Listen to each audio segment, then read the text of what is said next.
There's car number 15, Glenn Seton. We wait for the flag to go up shortly. The warm-up laps have been completed. And everything is just about set. 1 minute away from the start. There's Dick Johnson. Study of concentration in the Palmer Tube Mills Motorcraft Mustang, car number 17.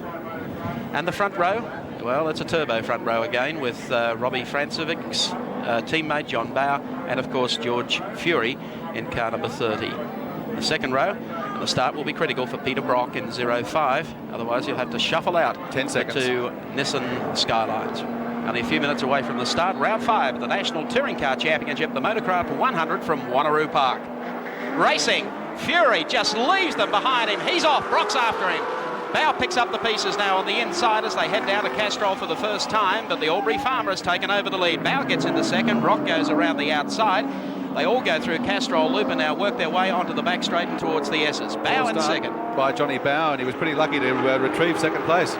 Brock makes it to third. Glenn Seton is fourth, followed then by Graham Crosby. The next is John Harvey. Tim Slako, a good start too. Jim Richards has made a good one in the JPS BMW. And Dick Johnson is back behind them. 74, the Mazda at the tail of the field as they head down to Cold Corner for the first time.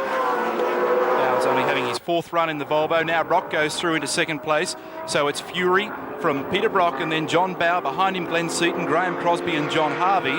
And I think considering his lack of experience in this car, Bowe has been sensational. Now he tucks in behind the Commodore. Will the Volvo be quicker in a straight line? We'll see what happens when they crest the rise and down the other side. The Commodore extremely strong under brakes. So it's Nissan from Commodore, then Volvo, then yet another Nissan and a Commodore of Graham Crosby.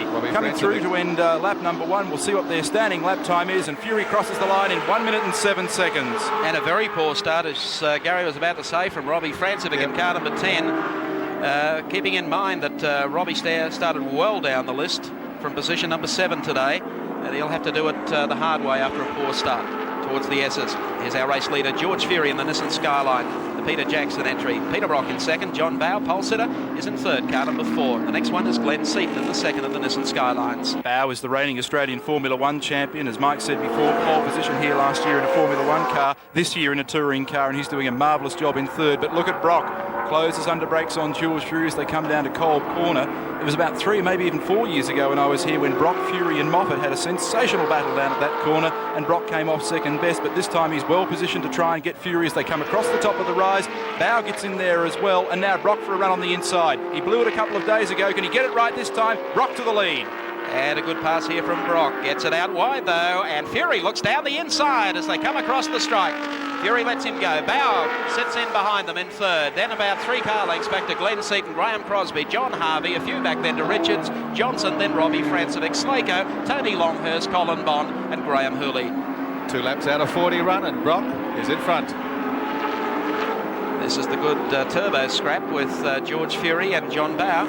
Bowe's seen Brock go past him, and so too is George Fury. So Brock is off and running in the same form as Adelaide last weekend. Gee, the inside wheel of the Volvo that time coming through the left-hander was well off the ground.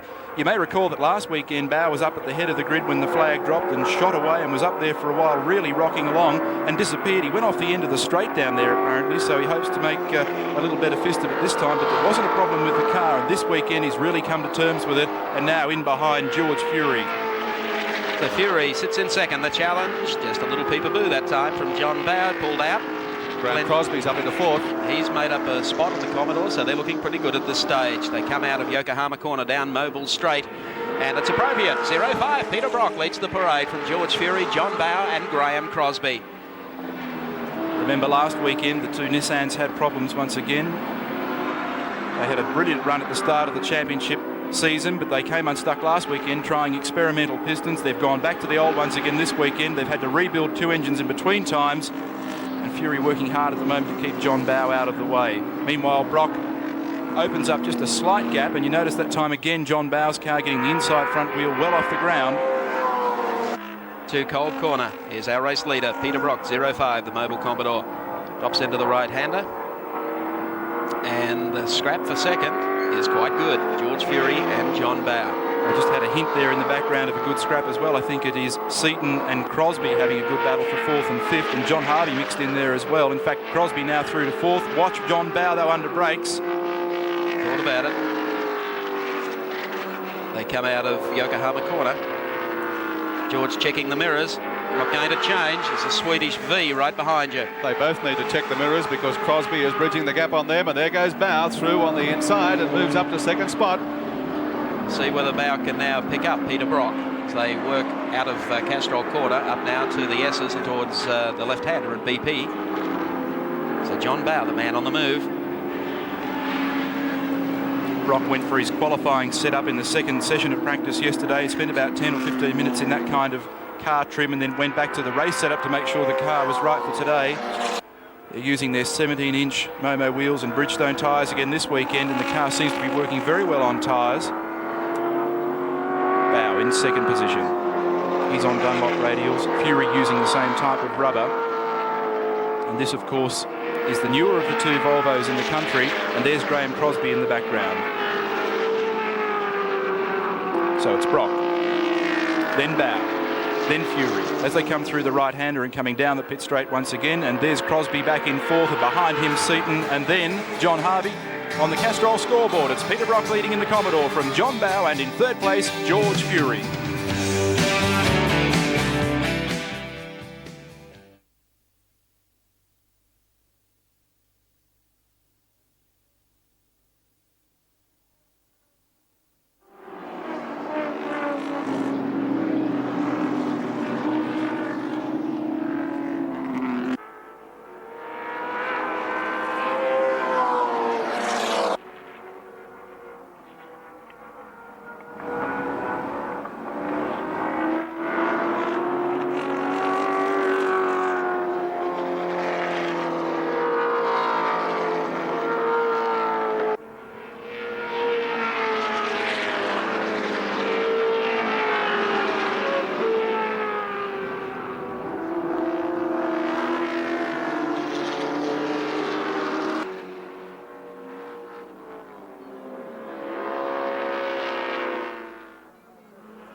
Welcome back to Wanneroo Park.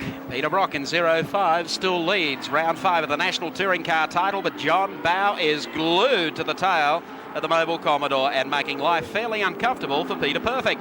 They head up to the left-hander at BP. Bowe pulled out only a few seconds ago just to let Peter know he was ready to pass. And Brocky closed the gap very effectively on him. We'll see how much grunt the turbo Volvo has on the other side of the hill. The right-hander now at Cold Corner, and this is where Francevic's team partner John Bowe should be able to make up the ground. Watch this, the acceleration as he pulls up, sets in behind. Brock changing direction, going to make life a little uncomfortable. If you want to pass, you have to go around the outside. That's okay in itself, except there's a sand trap in this particular corner. Out of the bend, down Mobile straight. Wait for John Bowe to make his move to the inside. Peter Brock covers it and goes in a bit deeper this time. I think John Bowe will be loving every moment of this. This is an intriguing battle.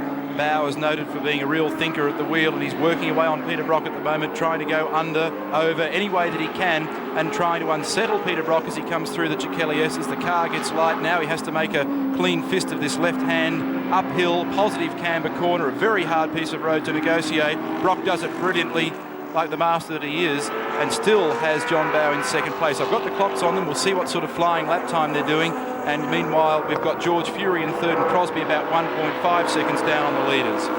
Once again out of Cobb corner, tucking in on the inside, looking for a good run and a clean run up the straight is John Bowe. I think he might have it this time. Pulls up door handle to door handle over the crest and comes down, and he has now got the lead and the run for the next turn. There's no sense there carrying on because the turn tightens up considerably. Okay, Bowe comes out of there. Brocky very close indeed to him, and Bowe moves to the inside this time as Brocky comes down the outside with George Fury still fairly close. A long way off their qualifying pace. The lap time, that time 64.3 seconds, bearing in mind Bowe did it with a 61.9 in practice. Now it's time to be harassed. So Brocky gets onto the tail of the Volvo. Coming through BP and heading up the hill once again. This is the scrap of the race so far. Down to Cold Corner.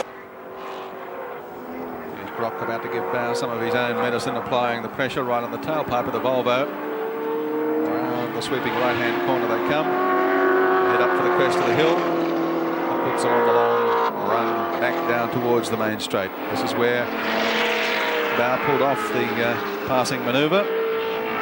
It's pretty well clear this time. Takes the corner nice and cleanly. By G, George Fury has not let these two get away from him 1 inch. He's parked right in behind. 10 laps down. Crosby and Glenn Seton not all that far away from the leading trio. Then John Harvey, Jim Richards, Robbie Francevic and Dick Johnson. That's the order. They've broken well clear of the balance of the field, including Tim Slako, Colin Bond and Tony Longhurst. There's George Fury on the exit to BP corner. To give you some idea of the sorts of stresses that go through this little 4-cylinder turbo. The turbo in the car at the moment, when it's running at about 6.6, that's 1,000 RPM per minute at the crankshaft. The turbo's doing 160,000 revolutions a minute. The exhaust gas temperature about 750 degrees C. So it's an entirely different technology in the case of the Nissan and the Volvo, as opposed to the V8 of the Commodore. And look now as Fury gets close to the back of Brock while Bowe sprints away. Here's the Albury Farmer down on the inside in car number 30, the Peter Jackson Nissan Skyline, getting closer all the time to Peter Brock. Nice tight line through that corner. Rocky checking out the mirrors and a look over the shoulder. It really is something to watch at the wheel, Peter Brock. His car control is sensational. And he's done so many more kilometres than everybody else in this race in the first 3 or 4 months of this year by virtue of his campaign in the European Touring Car Championship. They haven't seen a PJ Nissan yet in Europe. They should be sensational. And there is talk of that next year as well. One of the other interesting things that's happening in the Nissan camp is that next year their car becomes a 6-cylinder turbo, so they redevelop all over again. So we only see this car for 1 year, and now Fury well and truly on line to make a manoeuvre here. He comes out from behind Brock. He'll be side by side as they come over the top of the hill, and this will be very interesting. Brock is traditionally good under brakes down here, but Fury has a nice line and elbows him out the way. 0.5 goes back to third. Can he come back through on the inside? He's done a nice job of it. The two of them almost rubbing mirrors as they come down the pit straight in front of our commentary box, and it'll be Brock who has the line for the next turn. And can the former Australian rally champion argue with that? Nope. That was fantastic manoeuvring on the part of Peter Brock, and also George. George is going to have another go. I think George is probably doing it just a little bit easier at this stage, as Peter Brock finds himself under a lot of pressure. Bowe, as you can see, is running away with this one. Both the Commodore and the Nissan having a real slide that time as they came across the top of the S's. Very evenly matched cars. Yesterday, 61.97s for both of these cars. Evenly matched, you can see the wear and tear is going to be more important on Brock's tyres, I think. Here we go for the replay of the previous incident once more. It's now Fury again on the inside. Will he get Brock? Again, it's a nice line. He'll get him, but will Brock get him back coming out of the corner? Well, he'll have to try the manoeuvre again. Yes, he's trying it. Here we go. George is a wake-up and tries to cover his tracks a bit better, and he does it very nicely. So it's Brock on the outside this time. Turbo 1-2, Johnny Bowe up front. George Fury in second place. Peter Brock now third. Exit through BP corner and work their way now towards the S's. So George Fury We'll try now that he's clear of Peter Brock to see what ground he can make up on John Bowe. Well, Brock is really copping it, isn't he? First from Bowe, then from Fury, and I'll tell you what, Graham Crosby is not all that far away either.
The battle for fourth in the Australian Touring Car Championship between Graham Crosby and Glenn Seton. Seton goes in, clips the corner on the way in, but Crosby was already skating, as he still is, coming out of the turn and heading up to the S's. So he has some problems, I believe. I think there's a problem with the Crosby car. That time down pit straight, it was wobbling all over. Is it a deflating rear tyre? Right. Very bad luck for Crosby. So Seton now goes ahead there in car number 15 and is, well, really has a clear road ahead of him to try and do something about his nearest rival. So Crosby very, very unlucky, and you only have to drop a wheel off the edge here and you can be in all sorts of strife. There's Glenn Seton heading up to the top of the hill yet again. He's dropped Crosby off the challenge. Crosby obviously will be headed to the pits. There's the scrap just ahead with Peter Brock. So Seton is gaining on Brock at this stage.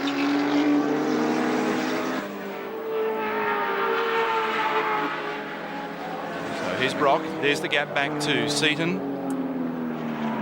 John Bowe really opening up a gap now. 4.3 seconds back to George Fury. And the turbo's back with strength this weekend. And Seton turning 21 today. So it's been a fine job in qualifying. And now what looks to be a fine job in the race for Seton. And the news is, of course, that Crosby is in the pits.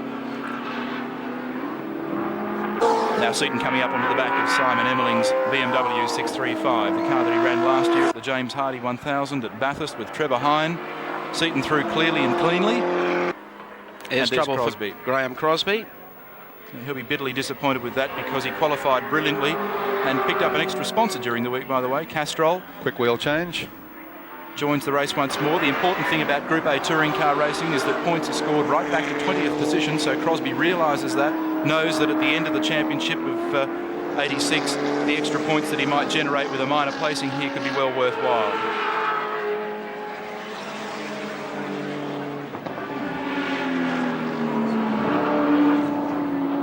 Seton, car 15. Working slowly closer to the back of Peter Brock's car. I've got the clock on them at the moment, and I'll give you that gap in just a couple of ticks. It is now 2.5 seconds between Brock and Seton, so that gap is closing a little. And then further back behind those drivers, Back in the pack here, Colin Bond, and he's having a sensational battle with Tony Longhurst, who in the 325 BMW is running second in this year's Touring Car Championship fight. Just goes to show what consistency will do for you. You have to get those points on the board. Colin Bond, of course, had the problem yesterday with the oil filter blowing off. Yeah. Gary told you about that before and how they rectified it, rather unusual. But Bondy really looking forward to getting the Alfa 75, of course, in the not-too-distant future to make him and Alfa Romeo outright contenders in touring car racing again around Australia. So Francevic leading the championship with 110 points. Longhurst has 68, Fury 54, Harvey 48 and Crosby 46. And Tony Longhurst has done a very consistent and good job. And incidentally, he also leads the Better Break Series at Wanneroo Park as well. He's really been the quiet achiever all season, Tony Longhurst, doing a great job for Frank Gardner and the JPS team. These cars are what we call under 2.5 litre class cars, which we call Class A, which means that there is a points bias in their favour. When they have an outright higher result than an equivalent car of bigger capacity, they are awarded more points. And as a result of that, Tony Longhurst has done well in the championship and now moves through on the inside of Colin Bond in a very smooth braking manoeuvre and goes through on the inside. Can Bond come back on the inside of him in turn? I think he has. Bond, of course, like George Fury, a former Australian rally champion, Australian touring car champion and a winner of the James Hardy. He's got some experience on side, and now Bond goes through again on the inside. They've had a great scrap since the race started. Robbie Francevic, meantime, is continuing his charge back through the pack. Here he is sitting in behind Jim Richards at this stage, which would put him seventh or so, 6th or 7th on the road. And we've covered 20 laps, Mark, in the 40-lap race here today, the Motorcraft 100 at Wanneroo. Look at Francevic here. Gee, there's some manoeuvres made on this corner. Well, Jim's not giving up without a fight. They come out of Yokohama corner, and Robbie Francevic really playing the Nicky Lauda.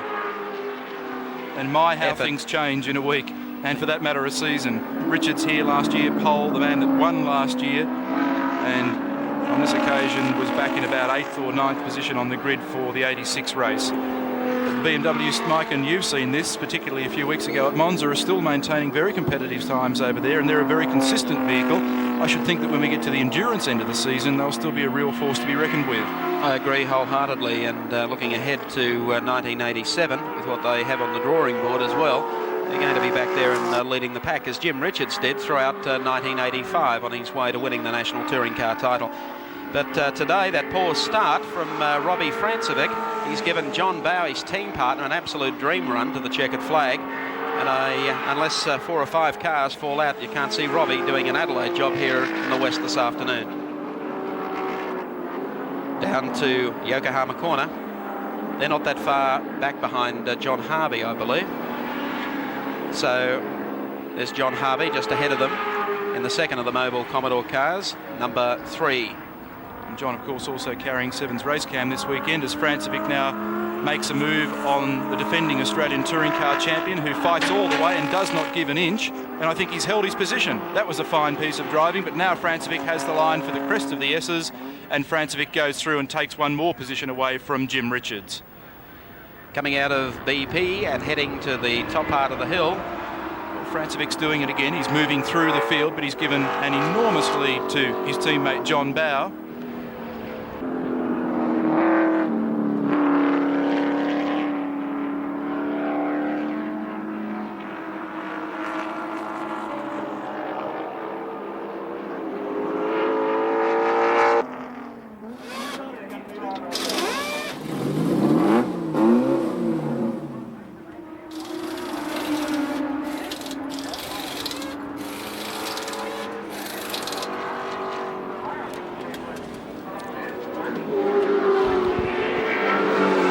News for the Mobile dealer team here at Wanneroo. Peter Brock was 3rd on the track, not anymore. In the pits, trouble with tyres, and they're under the bonnet as well, so obviously there are a couple of things amiss with the 05 car. Brock not looking very happy at all. He had a battle on his hands as it was with the turbos, and of course John Bowe continues to hold a substantial lead in this 5th round of the Touring Car Championship, with George Fury holding down 2nd place in the Nissan, and Brock no longer 3rd, so it's Nissan 2nd and 3rd, because Glenn Seton now will be in 3rd spot on the racetrack.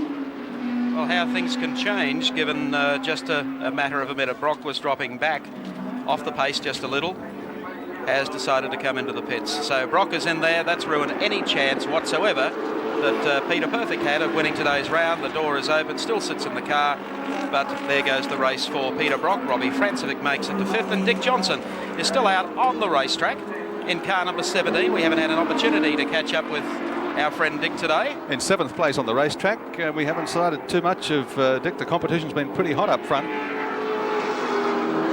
But Dick, of course, is carrying our race cam, and he heads out of BP corner. And there he is, the man of the moment in the cockpit. Good afternoon, Dick Johnson. Give him a chance to get through this corner and work to the top of the hill, where we'll have an opportunity to talk to him. Now we've got a bit more space and a little bit more time. Dick Johnson, how's it going? Oh, I forgot to plug in. That's better. Okay, Dick, Mike Raymond, can you hear us now? Obviously not. Dick's having a little trouble with Charlie, reception. what are you doing? Well, we'll get the problem sorted out. We particularly want to get it sorted out because we've got somebody here that is very interested in Dick Johnson's progress this afternoon, because I can tell you now that Dick was out working hard on the winches of the likely Australian America's Cup defender, Kookaburra, off Fremantle yesterday with skipper Ian Murray, and Ian Murray has joined us in our commentary position here at Wanneroo. I didn't realise you had such a keen interest in the race cars as well, Ian. A long-time hobby, Gary. It goes back to the days when sailing was less time-consuming. You'd probably appreciate a day off, Ian, to come and join us this afternoon, watch some of the top touring car drivers in the nation. It's a good opportunity to get away from the boats and see, and get out here in the other suburbs of Perth and see the cars and the engineering and what other people do in the world. Yeah. Listen, have you recruited Dick Johnson onto the crew of Kookaburra? He put a good effort in on the winches yesterday, and he knows what to do with the steering wheel as well. Bowe, the leader, is in the pits. John Bowe is in. Let's go down to Neil Crompton. We'll go, yes, down in the pits here at the moment. John Bowe, the man that did brilliantly to take pole position and, of course, led the race. And we'll just let him get his helmet off, but they're pushing the Volvo away at the moment. And I guess, John Bowe, you're a very disappointed man. Does John Shepherd know what the problem is at the moment? I don't know, mate. It went off. The engine went off, and I reckon we maybe had the wrong grade of plugs in it or something for the... It's a Swedish engine, and we don't know much about it, and it went off and it just died altogether. It's like it cooked the plugs or something, I don't know. It just hasn't got any fire though. There's been some strange engine management system problems with the car, and trying to get the ignition right has been a bit of a worry. The only problem is that we really don't know that much about it at the moment. You know, we didn't get any instructions with it or anything, so it's done a remarkable job, really. It just pisses me off that I was stroking along pretty easy. Well, you've done the job so far. All we need to now do is the second half of the race, and you're a winner. Thank you, John Bowe. Back to you, Mike Raymond. Thank you, Neil Crompton. Yes, what cheeses me off. Anyway, we pick up the race leader, car number 30. That's the Albury farmer, George Fury, who's been sitting back there in second most of the day, now takes over the lead. And this ends a 1-2. And of course, Glenn Seton has now moved into second spot with John Harvey in third and Robbie Francevic in fourth. And Francevic is getting closer all the time. There's 12 laps to go, you know, he could do it again. Surely we couldn't have a repeat of Adelaide where they dropped out like flies and Robbie came storming from the clouds to pick up the pieces. But George Fury, who would like a win here today, considering the problems that they had last week at Adelaide with the two Skylines not finishing. They're running strongly here at Wanneroo. 1-2, can't do much better than that. That's Crosby just up ahead of George Fury, but of course Crosby is a lap down, having had to come in to the pits for a tyre change. Let's go back to the pits because Neil Crompton's got some more information for us. Thanks very much, Wilco. It is busy down here at the moment. I'm earning my quids. With me is Tony Di Gennaro, the team manager for the Holden dealer team. Your man was in the pits very early. What was the problem with Peter Brock? He had a fractured wire on the distributor. You guys must have been walking under ladders in the last 2 weeks. Yeah, that's right. The car appears to be missing a little as it went by that time too. That's still the same problem? Could be. We're not sure, but we just sent him out and get on with it and try and finish the race. That won't take us any more time than absolutely necessary. Thanks, Tony. Better luck for Surfers Paradise. So 2 of the leading contenders out of round 5. Here's Mike again. Thank you, Neil Crompton. Well, Robbie Francevic, car number 10, in 4th place, and the man in front of him is the man running in 3rd, and that is John Harvey in the number 3 Mobile Commodore.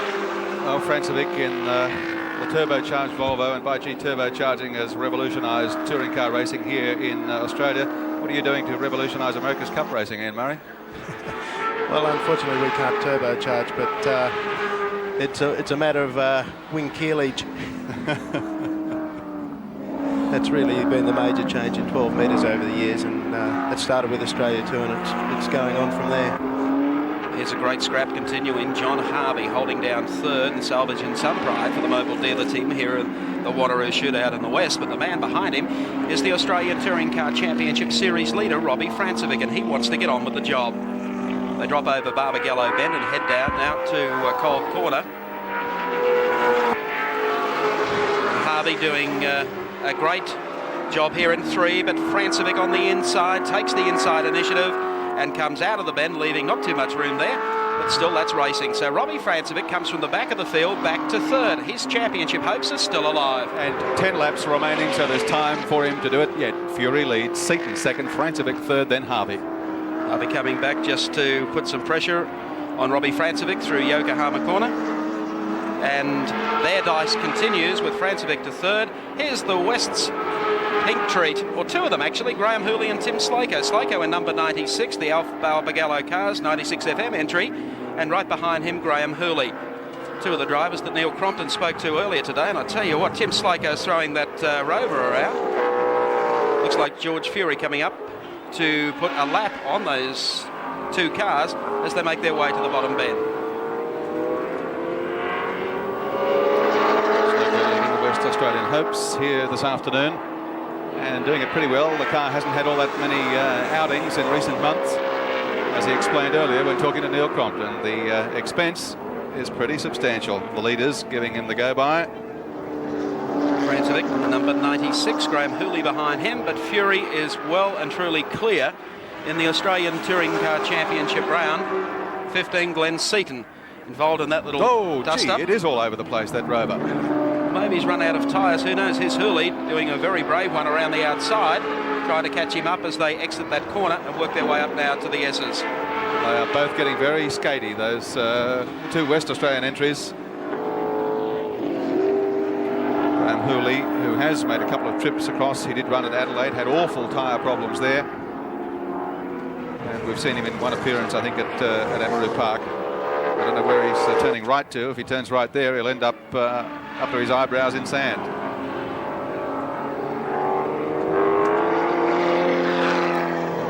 So the two WA contenders pretty well back in the pack, but having a fair scrap between themselves.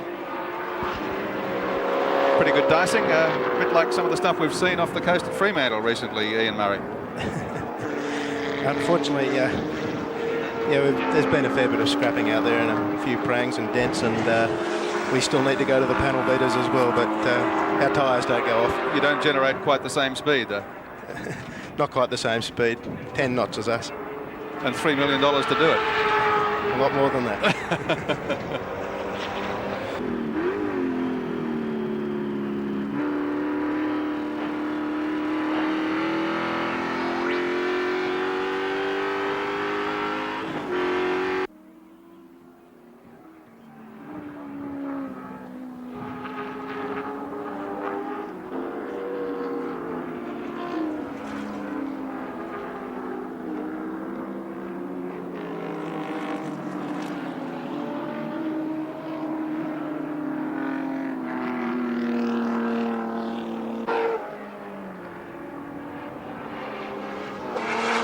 5 laps remaining in the Motorcraft 100, 5th round of the Australian Touring Car Championship. Robbie Francevic holding down 3rd place and closing on 2nd place getter Glenn Seton, and Johnny Harvey still not all that far away behind Francevic. And up front, of course, George Fury continues to lead the race, about a half lap, I would say now, on Francevic. But Francevic didn't qualify the best, got shuffled back a bit at the start. He was back in 10th and 11th place after they'd gone a couple of laps. Slowly but surely, as others have dropped out and he's made his way up through the field, he's now battling on for 2nd. And of course, he's the man that's won 3 out of the 4 rounds of the championship decided so far, and finished 2nd to George Fury at the other round at Sandown. It's a big gap. They will go. And look, Harvey's in trouble. Now, that puts both of the dealer team cars in strife. Did not see it happen. Goodness me, how unlucky are they this weekend and the weekend before? Harvey had problems last weekend, you'll recall, with brakes and forever locking up brakes coming into that very tricky left-hander at Adelaide. They've been experimenting with different pads over the last few weeks and they haven't been entirely happy. So John Harvey out of round 5, and that puts both the mobile cars behind the 8 ball. Meanwhile, the leader George Fury continues to wheel away from the pack. His teammate Glenn Seton in second. I've got the watch at the moment on the gap between Seton and Francevic. That's the curious one, although as I glance out the commentary box at the moment, it appears to be almost half a lap, Wilco. Oh, yes, it is. And Fury is coming up pretty quickly on Graham Crosby. But Crosby, remember, is a lap down, although he's not going to make it easy for Fury to get by. Just the pure competitive spirit. Isn't it amazing how these races change so very quickly? Last weekend it settled down about 10 or 12 laps into the race. One would have thought you could safely predict a Peter Brock win, and now again it changes this weekend just like it did last weekend. Ian Murray, tell me, you might be doing 10 or 12 knots on Kookaburra, but is the thinking as frantic as it has to be in this motor racing situation? It's more of a calculated thing. It's like a game of chess, and the moves are much slower, of course, but you have to think so many more moves ahead, I think. I think that's probably the difference. Do you get second chances, though, if you make a mistake? You don't get second chances. That's the same. It's the same. That's exactly the same. I've got the clock on the gap between Fury and Seton. That gap at this stage is now 15.2 seconds. One last question, Ian. The new Kookaburra 3, how's it coming? When will we see it? How good's it going to be? She's coming along well. They're in the process of what we call plating the boat. That is putting the outside aluminium skins over the frames of the boats, and we'd expect to have a sailing in early August. Ian Murray, skipper of Kookaburra, leading contender to defend the America's Cup for Australia. We thank him for joining us this afternoon. Let's get back to the serious business on track. Incidentally, the gap between Seton and Francevic is now 17.05 seconds. So it's 15 from first to second, a further 17 from second to third. And will anything unusual now happening in the closing stages of this 40-lap race? We are, let me see, just on 3.5 laps to go, I think, Wilco. They're on lap 37. Yep. So anything can happen, and about 35 odd seconds separates the first 3 runners. Here's the man that's done it all, car number 30, George Fury in the Nissan Skyline. Comes out through the S's. Very clean, concise lines through there and heads up to the top of the hill. Fury, of course, the driver who put his car on pole position for the first 3 rounds of the championship, back at Wanneroo Park for round 1, for Symonds Plains round 2, for Sandown round 3. In his second encounter in the car, he picked up a second place. And of course, in his third run, he picked up a win, which was just a tremendous drive from Fury and great preparation by the Peter Jackson Nissan team to get a brand new car competitive so quick. The interesting thing is, Neil, I think a lot of people expected the race times, the lap times, to be a little bit faster today. Well, they really went for broke yesterday. That was the reason I spoke to Brock at the start of the race. And I don't think I've ever seen such an intense battle between teams. They really rolled out the expensive rubber. Both of the turbo users, the Nissan and the Volvo team, disclaim that they use qualifying boost in their engines, but by gee, the cars were flying yesterday. They were working very hard. The last lap order's out, incidentally, for George Fury, so less than 2.41 kilometres now for him before he takes his second championship win this season. So he heads over through the S's up to the top of the hill. George Fury, race leader, and that will help his championship points tally. It will, but of course Francevic is back in third place. It's a Class B car. He would get 23 points for that and further extend his tally, and he would move on to 133 points. But Fury all the time starting to close the gap, and there's still, of course, 5 rounds to go when the checkered flag drops in around about 30 or 40 seconds for this race. Coming up to the top of the hill for the final time, George Fury in the Peter Jackson Nissan Skyline, leading a 1-2 for the team here today in round 5 at Wanneroo Park. Coming down to Yokohama Corner for the final time, and the Albury Farmer is going to reap a reward in round number 5. He comes out of the bend, checkered flag will be at the ready, and George Fury tastes victory in round 5 of the National Touring Car title, the Motorcraft 100 from Wanneroo Park in Western Australia. Second place will go to his teammate Glenn Seton in car number 15. Nice present for him. Who goes across the line now.